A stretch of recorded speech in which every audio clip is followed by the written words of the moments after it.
Antes de avanzar con el transformador un poco más, vamos a tratar de encontrarle un poco de sentido a lo que estamos haciendo. Estamos haciendo un circuito equivalente que nos quiere mostrar cuál es la complicación que tenemos cuando usamos un transformador real. Por un lado teníamos una parte aquí que producía pérdidas y la magnetización del núcleo y tomaba más corriente de la red de la prevista, afectaba el rendimiento, etc. No es la parte más trascendente para nosotros. La parte más importante es que aquí y aquí se producen caídas de tensión, tanto en el primario como en el secundario, y podemos considerar que esta parte de aquí se sigue conservando como si fuera un transistor ideal, un transformador ideal. De manera que sobre esta primera base vamos a tratar de hacer algunas cuentas para ver qué sucede con estos transformadores. Supongamos un ejemplo estándar, un ejemplo convencional. Tengamos, por ejemplo, un transformador de 220 volts a 6,3. ¿Por qué 6,3 volts? No es caprichoso, la mayoría de los celulares tienen baterías del orden de los 6 volts, 6,3, una cosa por el estilo, algunos un poco más, otros menos según la norma. Pero bueno, para tener una idea, digo, supongamos que yo quiero cargar un dispositivo del orden de los 6,3 volts. ¿Cuál es la forma en la que el fabricante diseña esto? Dice, bueno, mira, yo tengo una caída de tensión acá, un delta U, vamos a poner un 10% por comodidad, es decir, acá voy a asumir que caen 22 volts. Entonces significa que en este lugar, en el transformador, aquí aparece una tensión que va a ser 22 menos 220 menos 22, es decir, 198 volts. Esta es la verdadera tensión que le va a caer al transformador ideal. Este transformador tiene que transformar una cantidad de veces, no sé cuánto, bueno, pero a la salida yo necesito que aquí existan los 6,3 volts. Así que si esta es la tensión que debería ir ahí y asumimos que acá cae un 10% de vuelta, es un 10% caprichoso, pero es para que ustedes más o menos vean de qué se trata, ¿no? Significa que la tensión en este lugar, en este sitio, debe ser tal que cuando le reste 10% me dé los 6,3. Es decir, que aquí me quedarían unos 7 volts. Estos 7 volts, si acá cae el 10%, es decir, si caen 0,7 volts, entonces a la salida voy a tener este 6,3%. El fabricante lo que dice es, bueno, la verdad que para que esto más o menos funcione, la relación del transformador tiene que ser 198 dividido 7, y esto me da aproximadamente unos 28 veces. Es decir, tendrá que haber 28 vueltas de primario por cada una de secundario. Así diseñó el fabricante. Es decir, esto es un transformador que tiene estas características. El fabricante diseña este artículo para una carga determinada. Supongamos que me fijo cómo es mi celular, qué sé yo, tiene una batería o algo acá, y está preparado para 6,3 volts con un consumo de corriente de 0,5 amperes, medio amper, más o menos. Con eso voy cargando la batería, qué sé yo. Entonces, bueno, ¿qué dato interesante podríamos sacar con eso? Bueno, podría sacar cuánto vale la resistencia, la impedancia, las cosas que puse aquí en el secundario y en el primario, ¿no? Porque en realidad yo ya sé que acá circula una corriente de 0,5 amperes. Entonces, si tengo esta tensión de 0,7 volts, la resistencia, supongamos que es una resistencia pura por comodidad, me va a quedar 0,7 volts dividido los 0,5 amperes. Y esto es 1,4 ohms. Es decir, aquí va a haber 1,4 ohms. De tal manera que cuando haga mis cuentas, si yo divido los 0,7 volts o multiplico los 1,4 ohms por los 0,5 amperes, me va a dar los 0,7 volts. Para hacer el mismo análisis en el circuito primario, primero debería saber qué corriente va a circular. Que bueno, ya sabíamos que la relación del transformador era 28, así que si circula 0,5 amperes a la salida, a la entrada, tiene que circular una corriente que sea 28 veces más chica. Y eso me da una corriente de 0,018 aproximadamente. aproximadamente. Esas son la cantidad de amperes que circulan por allí. ¿Por qué? Porque se acuerdan que A era también I2 sobre I1, que era U1 sobre U2. Ya usamos esta parte, ahora estamos usando esta otra, ¿no? Con el mismo criterio, la resistencia que aparece aquí en este lugar, esa resistencia en el primario, va a ser esta tensión dividido esta corriente, y eso me da 1220 ohms. Esta es más o menos la relación entre todos. Ahora supongamos como ejemplo que nosotros vamos a comprar un transformador porque se nos quemó nuestro transformador y vamos a una casa de electrónica donde nos asesoran y nos dicen, no, mira, flaco, yo no tengo justo de 0,5 amperes, tengo un transformador más grande, pero anda muy bien porque vos podés alimentar a varios cargadores al mismo tiempo, no tenés ningún problema, es para varios teléfonos, llévatelo. La verdad que es uno que vino de una siguiente generación. Y bueno, ¿y cuánto sale? No, sale lo mismo, porque ahora viene en esta fabricación. Bueno, ¿y cuál es la diferencia? No, mira, el que yo te vendo no es de medio amper, es de 5 amperes. Podés alimentar hasta 10 teléfonos, es un espectáculo. Bueno, uno, claro, convencido, dice, me lo llevo, pero ¿estás seguro? Sí, es de 6,3 volts, anda fenómeno. Total, tu teléfono va a tomar la corriente que haga falta, pero seguro, mire que es de 5 amperes, no te haga problema, porque si vos le metes más teléfono va a consumir más, y si le metemos menos teléfono va a consumir menos. Bueno, en primera instancia parece que está todo bien, pero vamos a revisar un poco todas las cuentas para ver qué fue lo que pasó. Porque cuando uno mira cómo se había hecho el diseño, dice, bueno, pero para un poquito. ¿Qué significa? No, significa que hacemos el mismo postulado de antes. Digo, acá vamos a tratar de que caiga el 22 volt y acá vamos a tratar de que caigan los 0,7 volt, que nada haya cambiado. Es decir, acá vamos a seguir con 198, acá vamos a seguir con 7, todo igual, en primera instancia. Entonces, ¿qué fue lo que cambió en este diseño? Bueno, vamos a revisar qué fue lo que cambió en el diseño del fabricante. El fabricante dice, mira, esto sucede así cuando, si circulan 5 amperes por acá, bueno, ¿cuál va a ser la resistencia que aparezca ahí o la impedancia que aparezca ahí? Bueno, serán los 0,7 volt dividido los 5 amperes, es decir, va a ser 0,14 ohms. Esta será la impedancia que tenga allí. El transformador seguirá teniendo la misma relación de transformación, así que a la entrada, en vez de tener 18 mA, vamos a tener 180 mA, es decir, 0,18 amperes. Y entonces la resistencia que esté apareciendo en el primario, si dividido por un número 10 veces más grande, será 10 veces más chica, será de 122 ohms. En realidad, bueno, es bastante lógico.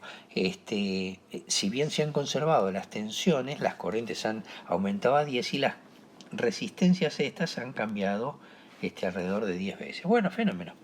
¿Y cuál es el problema? El problema ahora es que mientras el vendedor me vendió esta solución de 5 amperes, yo en realidad le voy a conectar mi modesto teléfono que era de 0,5 amperes. Y la pregunta es, ¿qué va a pasar cuando esto suceda?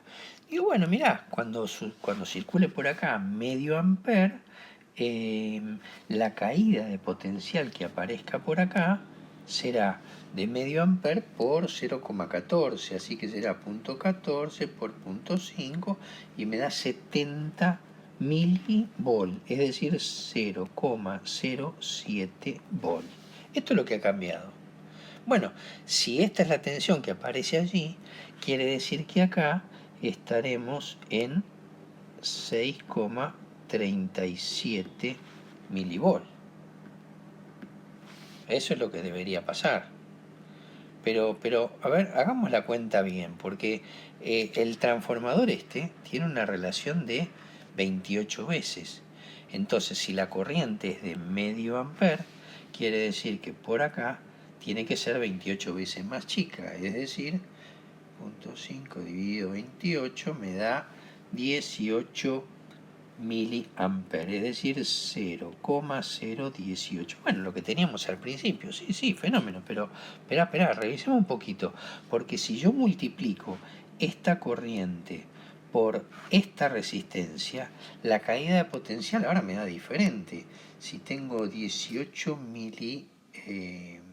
miliamperes por 122 ohms, me da 2,2 volt. 2,2 volt. Entonces acá tengo un problema. Espérate, vamos a limpiar. Revisemos nuestras cuentas. Tenemos este transformador que es igual que este transformador. Los dos tienen las mismas resistencias internas, la misma relación del transformador. Eso está todo igual. ¿Qué cambió? Que me lo vendieron para 5 amperes y yo le estoy poniendo 0,5 amperes. Lo único que ha cambiado, ¿no? Entonces, ¿qué sucedió? Nada, este va a tomar 18 miliamperes aquí, y la caída de potencial será 2,2, es decir, 120 menos 2,2, 220 menos 2,2, que me da algo así como 218 volt. Desde acá hasta acá vamos a tener 218 volt. Bueno, esto no tiene nada que ver con este valor. Fíjense, acá ya hay un problema. Y el transformador hacía atenuar la tensión, la reducía en 28 veces. Es decir, si a los 218 volts que teníamos ahí lo divido por 28, me da 7,79. Pongámosle con buena suerte 8 volts. Y a estos 8 volts le tengo que restar los 0,7 que están cayendo acá, es decir, me quedan 7,93 volts. A ver, limpiemos un poco. Si sacamos todas las cuentas que no nos preocupan y nos quedamos con los valores finales, que son aquellos datos que nos sirven a nosotros le compramos a un tipo un transformador de 6,3 volts y 5 amperes. ¿Para qué uso? Para la misma tensión, pero 0,5 amperes. ¿Con qué nos encontramos? Con que estas tensiones se han achicado, porque las resistencias son diferentes, porque los transformadores están diseñados en forma diferentes, y el resultado final es que cuando yo consuma esta corriente de medio amper, a la salida voy a tener casi 8 volts. Entonces la pregunta es, ¿cuánta es la relación entre 7,93 y los 6,3 que tenía? Esto me da 7,93 dividido 6,3 me da tanto como 26% más, 1,26. La pregunta es, ¿mi teléfono se va a bancar un 26% más de tensión todo el tiempo? ¿Casi un 30% más de tensión? Mi máquina, mi aparato, si yo conecto un motor de 110 volts, ¿se va a bancar un 20% más? Es decir, 30 volts más, 40 volts más, simplemente porque calculé mal la potencia del equipo. Porque todo lo demás estaba bien. Era un transformador que originalmente estaba en los 6,3 volts. Entonces, ¿qué pasó? Finalmente todo se resume a que estas partes, estos componentes que son las impedancias en serie que hay tanto en primario como en secundario, son los que nos provocan estas caídas de potencial. Pero eso lo hacen exclusivamente cuando circula una determinada corriente eléctrica, tanto en primario como en secundario. Cuando cambia el valor de la corriente eléctrica, me va a cambiar estas caídas de potencial. Entonces me va a cambiar finalmente el valor final de la tensión.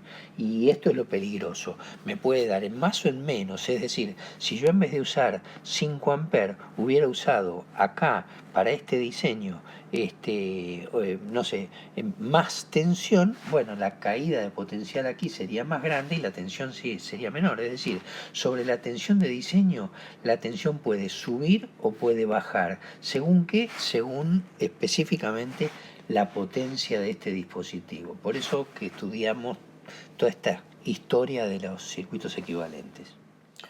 Una forma de medir la capacidad de un transformador de conservar la tensión de salida es la regulación.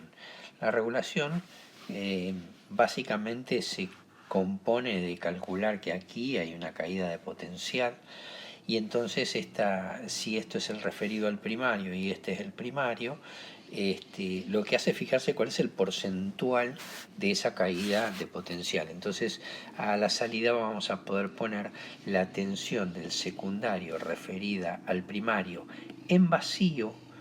¿Cómo es esto en vacío? Claro, cuando no hay nada conectado, es decir, cuando el transformador está sin estar conectado a ninguna carga. En ese momento la tensión que mido es la de vacío, ahí. Y después, esta U21 es cuando aparece la tensión ya conectada. Al momento de conectarlo se produce la caída de tensión porque circula corriente eléctrica. Así que esta tensión va a ser menor. Bueno, esta relación de tensiones multiplicada por 100 me va a dar el valor porcentual de lo que llamamos regulación. Esto mismo se puede calcular cuando yo estoy con un aparato sin hacer el circuito referido al primario, es decir, acá tengo la tensión U1 y acá tengo la tensión U2. Esto es lo que de verdad mido en el transformador, no lo que refería al primario. Voy al laboratorio, tengo un transformador, pongo voltímetro acá a la entrada, pongo voltímetro a la salida, no le pongo la carga, entonces mido la tensión en vacío, la U20, ahí la pongo ahí, y después sí mido la carga, y cuando mido la carga acá y la vuelvo a colocar, entonces mido la tensión U2, que es la tensión ya con la carga puesta, la coloco allí, y esta relación es la que me determina cuánto vale la regulación. Los dos valores dan exactamente lo mismo, así que lo puedo medir con el circuito equivalente referido al primario o directamente con el circuito común. Otra de las cuestiones es el rendimiento. El rendimiento, recordarán que tenía que ver con la potencia útil sobre la potencia absorbida. Y la potencia útil para nosotros es U por I por el coseno de phi. Y la potencia absorbida es la potencia útil más las pérdidas. Es decir, todo esto es la parte que se absorbe de potencia, la que se consume de la red, que es la potencia que soy capaz de entregarle a otra máquina. Recordemos cómo era el tema, ¿no? Tengo aquí una potencia útil, que es la que le puedo entregar a una máquina. Tengo pérdidas que se pierden en forma de calor o lo que fuere, y tengo una potencia más grande que es la que entra a la máquina. Esta es la potencia absorbida. Bueno, esta que está acá en el denominador es la potencia absorbida, efectivamente. Esta potencia que está aquí, potencia absorbida. Y acá tenemos la potencia útil y acá tenemos las pérdidas en el hierro y pérdidas en el cobre, que es lo que va a tener esta máquina. La potencia útil habíamos dicho que era U por I por el coseno de phi.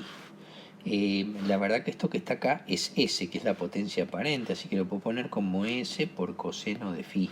Pero bueno, la pregunta es, che, pero ¿a qué corriente lo estás usando? ¿Lo estás usando la corriente de diseño? ¿Cuál es la corriente? ¿Se acuerdan que vimos un ejemplo recién donde yo tenía un transformador diseñado para 0,5 amperes o para 5 amperes y lo usaba en otra corriente diferente y se armaba un lío bárbaro? Bueno, la corriente a la que yo la uso lo llamo corriente nominal.